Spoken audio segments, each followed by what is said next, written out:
Hi, I'm Sister Merris, and today I have 6 great students from the 2nd grade, and we're going to read The Best Christmas Pageant Ever.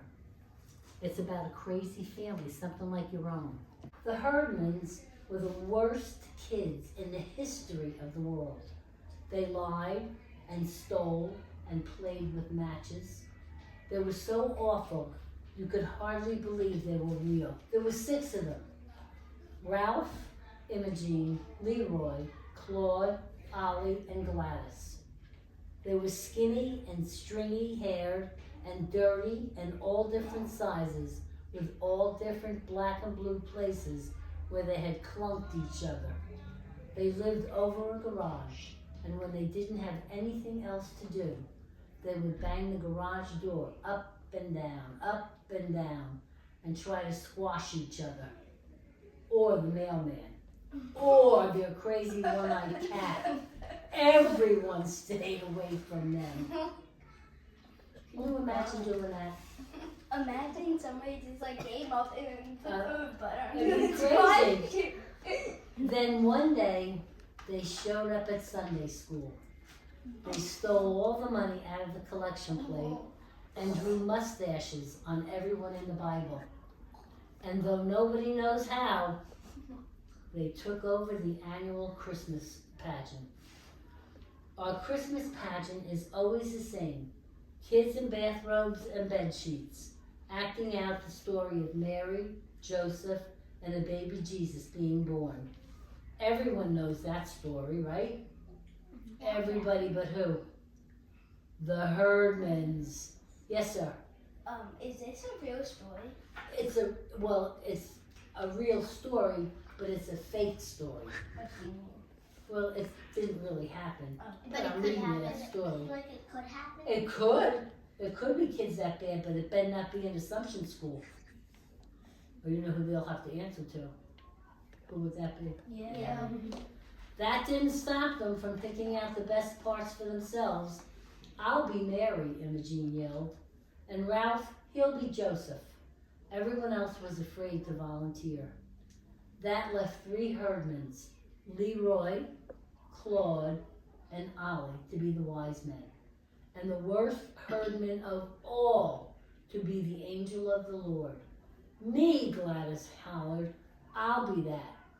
What is an angel? You know, right? Yeah. And I know, but she didn't know.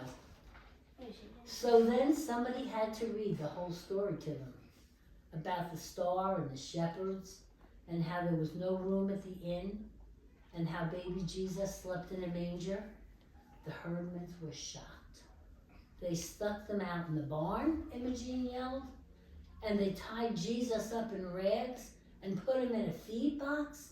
At least we put Gladys in a drawer. So they couldn't believe that that's how they treated Jesus. Yet they were so mean themselves, right? Then they heard about the wise men bringing the gifts of oil and frankincense. Claude said, "What good is smelly oil? If we're the wise men, let's bring pizza." Every year someone lent us the baby to be Jesus. Not this year. Nobody would trust a herdman with their baby. So Imogene offered to steal one from the supermarket. "There's always babies in the carts there," she said.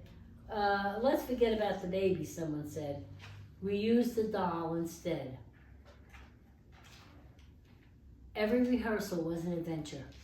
Leroy wanted to chase the mean innkeeper out of town, and Claude and Ollie wanted to run off with the baby to keep him safe. Imogene said she wouldn't name him Jesus. She would name him Bill, and she wouldn't let the wise men worship him. This is going to sound like a crazy story, is it? Yeah.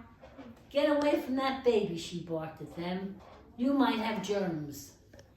When Gladys found out the angel of the Lord appeared out of nowhere in the black of night, she was sure it was out of Amazing Comics. "Shazam!" she yelled, smacking the kid next to her. Gladys liked to smack things. Our Mary was loud and bossy. The wise men were sneaky, and the angel of the Lord came from outer space. This was going to be the worst Christmas pageant Ever. Sounds like it's going to be, right? Yeah. They usually have it on TV at Christmas time. You should watch it. Some people wanted to cancel the whole thing. The minister said, I don't think anyone will come to see it. But they were all wrong. Everybody came. Why do you think everybody came? Because they wanted to see how they were like acting. They couldn't believe the Herdmans were doing this. Everybody came just to see what the Herdmans would do. When the curtain opened, Ralph and Imogene stood in the wings, frozen, as if they weren't sure what to do. They weren't pushing or hitting or being Herdmans. The chorus waited and hummed and hummed and waited like an old refrigerator.